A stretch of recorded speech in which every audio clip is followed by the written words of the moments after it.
اپنی بات کو ختم کرتی ہوں۔ رنگ برنگی پھولوں سے گلدان سجا رکھا ہے، رنگ برنگی پھولوں سے گلدان سجا رکھا ہے، ہم نے ہر گھر میں گیتا اور قرآن سجا رکھا ہے۔ کس میں دم ہے ہم سے آنکھ ملا کے بات کرے، ہم نے اپنے خون سے ہندوستان سجا رکھا ہے۔ شکریہ۔ ڈسٹنس کالج کو اپنایا اور میں نے بی اے مولانا آزاد سے کیا، پھر میں نے Indira Gandhi B Ed college سے بی ایڈ کیا، اس کے بعد میں نے علی گڑھ مسلم یونیورسٹی سے میں نے ایم اے اردو سے کیا ہے۔ تو یہ کافی میرا سفر جو ہے بہت ہی مشکلوں کا سفر تھا، بچوں کو سنبھالتے ہوئے اور جاب کرتے ہوئے میں نے تعلیم پوری کی ہے۔ میرا یہ اپنے آپ میں ایک بولنے کا مطلب یہ ہے کہ ہر عورت کو بھی مشکلوں کا سامنا کرنا پڑتا ہے۔ ہمارے دین کی جو مائیں تھیں انہوں نے بھی اپنی اولاد کے لیے مشکلیں اٹھائی ہیں، تو ہم کیا چیز ہیں۔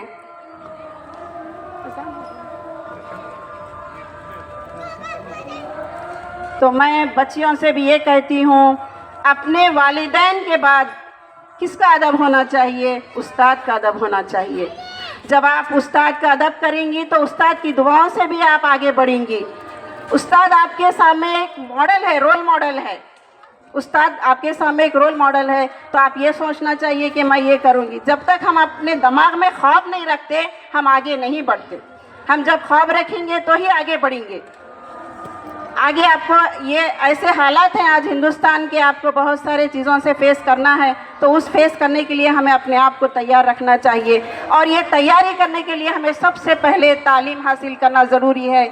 ایک ماں کیا کرتی ہے، جب کسی بچی کی شادی ہونے والی ہے تو میں سمجھتی ہوں کہ ایک کے سامنے نے 10 کے سامنے ہاتھ پھیلاتی ہے۔ غریب طبقے کی بات کر رہی ہوں، کیونکہ وہ چاہتی ہے کہ میری بیٹی کی شادی شان سے ہو، میری بیٹی کو کوئی چیز کی کمی نہ ہو۔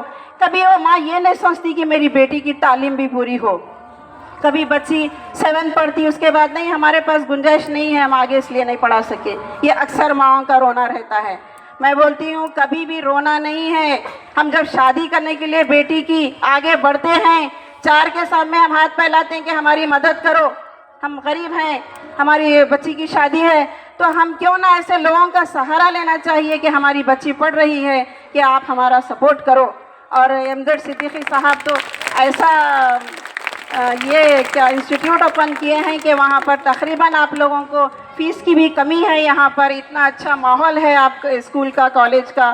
تو میں سمجھتی ہوں ایسے اسکولوں سے، کالجوں سے فائدہ اٹھانا چاہیے۔ آپ لوگوں کا سپورٹ رہے گا تو یہ اسکول کالج آگے آئیں گا، اور یہاں سے جو پڑھ کے جائیں گا وہ تا قیامت اس کا نام رہیں گا کہ فلاں اسکول سے پڑھ کے آیا، فلاں کالج سے پڑھ کے آیا۔ تو میں چاہتی ہوں کہ جو بھی مائیں یہاں بیٹھے ہیں تو وہ اپنے اولاد کو قابل تعلیم بنائیے، ان کے پیروں پہ ٹھہرنا بنائیے۔ وہ جبھی کھڑے ہو سکتے ہیں جب تعلیم کے میدان میں آگے آئیے۔ تعلیم میں نہیں ہے، کئی ایسے میدان ہیں جو ہمارے اسپورٹس کے میدان بھی ہیں۔ یہ نہیں کہ صرف doctor engineer, doctor engineer, doctor engineer کے علاوہ بہت سارے آپ لوگوں کو بننے کے لیے موقع ہیں، تو وہ موقع سے فائدہ اٹھائیے۔ اور میں سمجھتی ہوں کہ ہر ماں کی دعا ساتھ رہی تو اولاد ضرور ترقی کرتی ہے، اور اولاد کا کام ہے جو ماں باپ کے سامنے جھکتا ہے اللہ اسے کسی کے سامنے جھکنے نہیں دے گا۔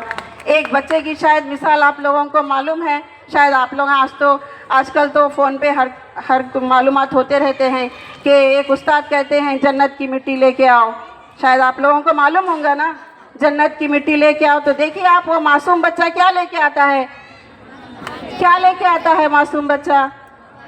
ماں کے قدموں کی مٹی لے کے آتا ہے اور کہتا ہے کہ یہ میں نے جنت کی مٹی لایا، لیکن وہ ہار نہیں مانا کہ میں جنت کی مٹی کہاں سے لاؤں۔ یہ کیا ہے، یہ مثال کیا ہے؟ وہ ہار نہیں مانا کہ میں جنت کی مٹی کہاں سے لاؤں، وہ اپنے آپ کو پروف کر دیا کہ ماں کے قدموں کے نیچے جنت ہے، تو میں وہاں کی مٹی لے کے آیا، وہ جنت کی مٹی لے کے آیا۔ تو میں سمجھتی ہوں ہم کسی بھی کام میں ہم پیچھے نہیں ہونا چاہیے۔ جب ہم تعلیم آج کل موبائلوں میں دیکھ کے جو پڑھ رہے ہیں نا، یہ کان سے یہ ادھر سے سنتے ہیں، ادھر سے چلے آتا ہے۔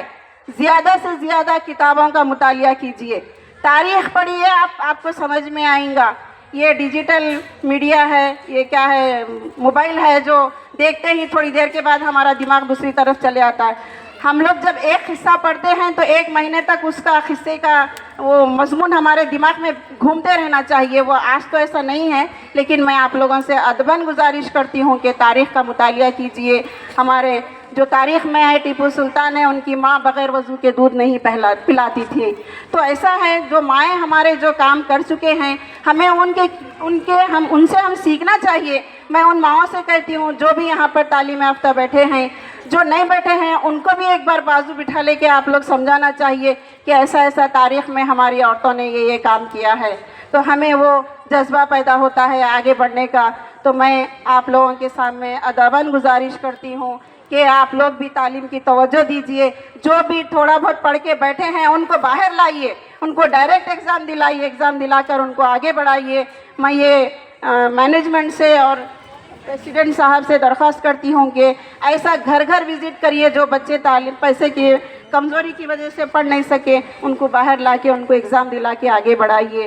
اور میں اس کالج اور مینجمنٹ والوں کے لیے میں اپنی دعا کرتی ہوں کہ اللہ تعالیٰ اس کو تا قیامت قائم رکھے اس کالج کو، اور ہمارے صدیقی صاحب کی عمر دراز کرے اللہ تعالیٰ انہیں، کہ آپ لوگوں کو اتنی سہولتیں دیے ہیں. کافی تعداد میں آج اسٹوڈنٹ بیٹھے ہوئے ہیں. مجھے بہت خوشی ہو رہی ہے کہ میں وہ سفر کی تھکان بھول گئی ہوں. میں یہاں پر آئی تو مجھے دیکھ کے سفر کی تھکان بھول گئی. میں ایک شعر کے ساتھ اپنی بات کو ختم کرتی ہوں. رنگ برنگی پھولوں سے گلدان سجا رکھا ہے، رنگ برنگی پھولوں سے گلدان سجا رکھا ہے. ہم نے ہر گھر میں گیتا اور قرآن سجا رکھا ہے. کس میں دم ہے ہم سے آنکھ ملا کے بات کرے، ہم نے اپنے خون سے ہندوستان سجا رکھا ہے. شکریہ.